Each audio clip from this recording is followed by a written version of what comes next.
ജീവിതത്തിൽ ഒരുപാട് സംഭവങ്ങൾ പറയാനുണ്ട്, ഞാൻ ചുരുക്കി പറയാം. കഅബാലയത്തിലേക്ക് നിസ്കരിച്ചിരുന്നതിന് മുമ്പ് ഖിബ്ല എവിടേക്കായിരുന്നു? മസ്ജിദുൽ അഖ്സായിലേക്കായിരുന്നു, ഈലിയായിലേക്കായിരുന്നു, ജെറൂസലേമിലെ മസ്ജിദുൽ അഖ്സായിലേക്കാണ്. അങ്ങനെ മസ്ജിദുൽ ഖിബ്ലത്തൈൻ നമ്മൾക്ക് പോയ ആളുകളൊക്കെ മദീനയിൽ ചെല്ലുമ്പോൾ കാണും, അവിടെ ആ പള്ളിയിൽ നിസ്കാരത്തിലായിരിക്കുമ്പോഴാണ് ഖിബ്ല ഫവല്ലി വജ്ഹക ശത്റൽ മസ്ജിദുൽ ഹറാം, മസ്ജിദുൽ ഹറാമിലേക്ക് തിരിഞ്ഞേക്കണം. നേരെ ഓപ്പോസിറ്റ് ഡയറക്ഷനിലേക്കാണ് വഹി വന്നത്. അങ്ങനെ ആ നിസ്കാരത്തിൽ അവിടെ തന്നെ നബി സല്ലല്ലാഹു അലൈഹി വസല്ലം സ്വഹാബത്തും തിരിഞ്ഞു നിസ്കരിച്ചു. സുബ്ഹാനല്ലാഹ്. ഈ ആയത്താണ് ഇറങ്ങി. ഒരു സ്വഹാബി ഓടിച്ചെന്നു ഖുബാ പള്ളി, തൊട്ടപ്പുറത്തന്നെ ഖുബാ പള്ളിയുള്ളത്, ഖുബാ പള്ളിയിലേക്ക് ഓടിച്ചെന്നിട്ട് പറഞ്ഞു, അവിടെ ആളുകൾ നിസ്കരിച്ചുകൊണ്ടിരിക്കുകയാണ്. അപ്പോ ഇതാ ഖിബ്ലയെ അല്ലാഹു തആല കഅബയിലേക്ക് മാറ്റിയിട്ടുള്ള വഹി വന്നിരിക്കുന്നു. പറഞ്ഞപ്പോഴേക്കും മുഴുവൻ ആളുകൾ നിസ്കാരത്തിൽ ഖുബാ പള്ളിയിലും ആ നിസ്കാരത്തിൽ കഅബയിലേക്ക് തിരിയുകയാണ്. വേറെ ചോദ്യം അവിടെ ഇല്ല. സുബ്ഹാനല്ലാഹ്, സുബ്ഹാനല്ലാഹ്. അനസ് ഇബ്നു മാലിക് റളിയല്ലാഹു അൻഹു പറയാണ്, ആ പറഞ്ഞത് അങ്ങനെ അംഗീകരിച്ചു. അനസ് റളിയല്ലാഹു അൻഹു പറയാണ്, ഞാൻ അബൂ തൽഹ റളിയല്ലാഹു അൻഹുവിന്റെ വീട്ടിൽ കള്ള് ഹറാമാകുന്നതിന്റെ മുമ്പ്, മദ്യം ഹറാമാക്കുന്നതിന്റെ മുമ്പ് അബൂ തൽഹ റളിയല്ലാഹു അൻഹുവിന്റെ വീട്ടിൽ മദ്യം ഇങ്ങനെ ഒഴിച്ചുകൊണ്ടിരിക്കുമ്പോഴാണ് ഒരാൾ എന്ന് പറയുന്നത്, ഇതാ ഇന്നമൽ ഖംറു വൽ മൈസിറു വൽ അൻസാബു വൽ അസ്ലാം റിജ്സും മിൻ അമലി ശൈത്താനി ഫജ്തനിബൂഹു ലഅല്ലകും തുഫ്ലിഹൂൻ.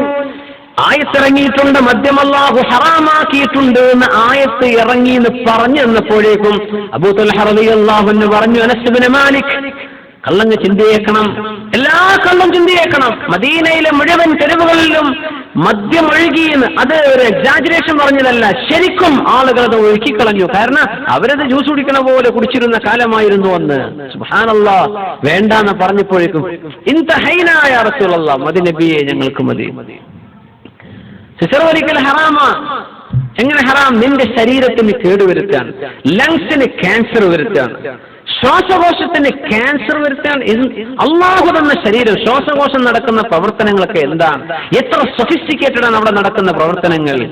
നമ്മളെ കുറിച്ച് അള്ളാഹുവിന്റെ വലിയ കുദറത്ത്, അത് നമ്മളങ്ങോട്ട് നശിപ്പിക്കും. എന്താ ഇവന് ഈ പുക പോകുന്ന ആ ഒരു ഊതിന്റെ ഒരു റാഹത്തേ ഉള്ളൂ. നല്ല നട്ടുച്ച നേരത്ത് വലിച്ചെടുക്കുന്ന ആൾക്കാരെ കാണുമെങ്കിൽ ഭയങ്കര വേദന ഉണ്ട്. നട്ടുച്ച ഈ ചൂടത്ത് 50-48 ഡിഗ്രി ചൂടുണ്ടാകുമ്പോൾ ഉച്ചക്കാണ് സിസർമ, അല്ലെങ്കിലേ ചൂടാണ്. ഈ ചൂട് ഉള്ളുക്കും പുകയിപ്പിച്ച്. സുബ്ഹാനല്ലാഹ്. അതും എഴുതിയിട്ടുണ്ട്, statutory warning, smoking can cos lungs cancer. അല്ലേ? നിയമപരമായ അറിയിപ്പ്, ഇത് ക്യാൻസർ വരുത്തുന്നതാണ്. അങ്ങനെ ഒരു സത്യം ലോകത്ത് അംഗീകരിച്ച സംഗതി. എനിക്ക് ഭയങ്കര അത്ഭുതത. ഇങ്ങനെയൊക്കെ പരസ്യപ്പെടുത്തിയിട്ടും എല്ലായിടത്തും ഫൈനടക്കം കൊടുത്തിട്ടും എന്നാലും സ്മോക്കേഴ്സ് റൂം, വലിക്കാനൊരു റൂം എയർപോർട്ടിലും എല്ലായിടത്തും റെഡിയാണ്. സ്മോക്കേഴ്സ് ഏരിയ, വലിക്കുന്നവർ ഇങ്ങോട്ട് വന്ന് വലിച്ചോളി. മുഅ്മിനെ, ഡോക്ടർ ഇത് പറഞ്ഞ ഞങ്ങൾ നിർത്തൂലേ, നാളെ മരിക്കൂട്ടോ എന്ന് പറഞ്ഞ ഞങ്ങൾ നിർത്തൂ ഏർപ്പാട്. അല്ലാഹു തആല പറയണത് പറ്റൂല. എങ്ങനെ പറ്റൂല? സിസർ പറ്റൂല എന്ന് ഖുർആനിലുണ്ടോ എന്ന് ചോദിക്കരുത്. ലാ തുൽഖൂ ബിഐദീകും ഇല തഹ്ലുക. ഉലമാ ആ ആയത്തിൽ നിന്നാണ് ഈ മസല എടുക്കുന്നത്. നിങ്ങൾ നാശത്തിലേക്ക് പോകരുത്, നിങ്ങളെ നശിപ്പിക്കരുത്.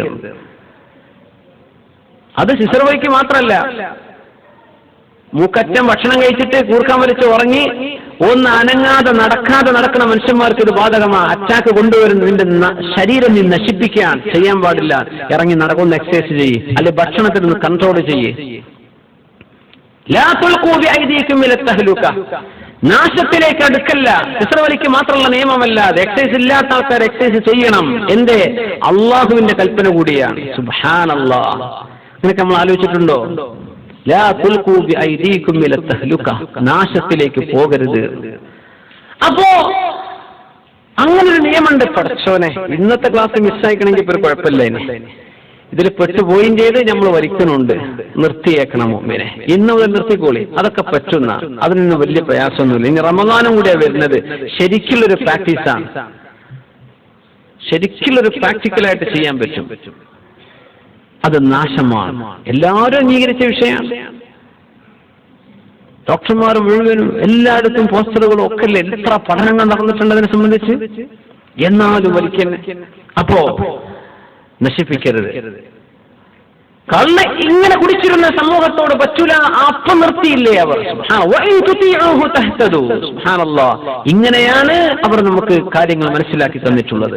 ഖൈബർ യുദ്ധം നടക്കാൻ, ഖൈബർ യുദ്ധം നടക്കുമ്പോ അന്ന് ചില ആളുകളൊക്കെ അന്നത്തെ കഴുതകൾ അറുത്തിട്ട് എന്ത് ചെയ്തിട്ടുണ്ട്, മാംസം കറി വെച്ചിട്ടുണ്ട്. അങ്ങനെ ചെമ്പുകളൊക്കെ തിളച്ചുകൊണ്ടിരിക്കുന്ന നേരത്താണ് റസൂലുള്ളാഹി സ്വല്ലല്ലാഹു അലൈഹി വസല്ലം തങ്ങളുടെ ദൂതൻ വന്ന് പറഞ്ഞു കൊടുക്കുന്നത്, ഇന്നല്ലാഹ വറസൂലഹു യൻഹയാനികും അൻ ലുഹൂമിൽ ഹുമുരിൽ അഹ്ലിയ. ഈ കഴുതകളൊന്നും തിന്നാൻ പാടില്ല എന്ന് അല്ലാഹും റസൂലും കൽപ്പിക്കുന്നുണ്ട് കേട്ടോ. സുബ്ഹാനല്ലാഹ്. ആ നേരം